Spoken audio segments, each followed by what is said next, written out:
मुरलीधर मोहोळ यांच्या नावावरती आता शिक्कामोर्तब झालेला आहे आणि मुरली मोहोळ यांचा मोठ्या प्रमाणामध्ये सत्कार जो आहे तो कार्यकर्त्यांकडून सुरू आहे। मोठ्या प्रमाणामध्ये उत्साह जो कार्यकर्त्यांना पाहायला मिळतोय। अण्णा तिकीट फायनल झालंय, पहिली प्रतिक्रिया काय?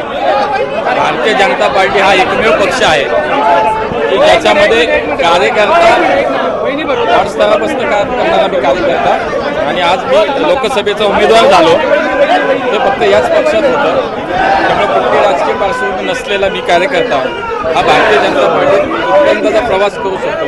त्यामुळे माझ्या पक्ष नेतृत्वाला मी मनापासून धन्यवाद देईन की माझ्यासारख्या कार्यकर्त्याला पक्षाने संधी दिली। अण्णा काय आव्हानं वाटतायत निवडणुकीमध्ये, काय आव्हानं मोठी आहेत?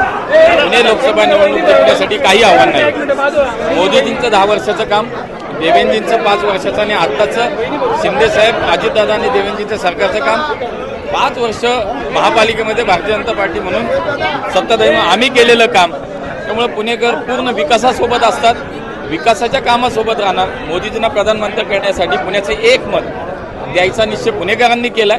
त्यामुळे मला आव्हान काही वाटत नाही, निवडणूक किती मताधिक्याने जिंकायची एवढाच विषय आमच्या पक्षातून 2-3 नावं चर्चेमध्ये होते। मुख्य नाव मुळीकांचं होतं, मुळीक दिसत नाहीत आता पत्रकार आता जाहीर झालं। आम्ही इथं बैठक चालू होती, शहर कार्यालयात आहोत आपण, इथं बैठक चालू होती आणि आता यादी येईल आम्हालाही माहिती नव्हतं। यादी आली म्हणून सगळे तुम्ही प्रसार माध्यम इथं आलात। त्यामुळे उद्या सगळे 10 वाजता 11 वाजता सगळे दिसतील, प्रचारामध्ये मुळीक दिसतील, प्रचारामध्ये मुळीक दिसतील, मुळीक प्रचारामध्ये सगळे दिसतील दिसतील। आमच्याकडे परंपरा वेगळी आहे, आमच्याकडे ही परंपराच नाही। इच्छुक असतं तिथपर्यंत विषय जमतो। एकदा कोणाचं का असेल, मी जरी व्यक्ती म्हणून मुरलीधर मोहोळ असलो तरी मी या सगळ्यांचा मिळून प्रतिनिधी आहे। धंगेकरांचं आव्हान कसं बघताय? धंगेकर कदाचित उमेदवार नाही वाटत आव्हान। तर हे होते जगदीश मुळीक आव्हान जे धंगेकरांचं दिसत नाही आम्हाला समोर आणि विजय जो आहे तो भाजपचाच होईल अशा प्रकारचं मत जे ते मुरलीधर मोहोळ यांनी व्यक्त करायला पाहायला मिळतंय। रोहन कदम, जय महाराष्ट्र न्यूज, पुणे।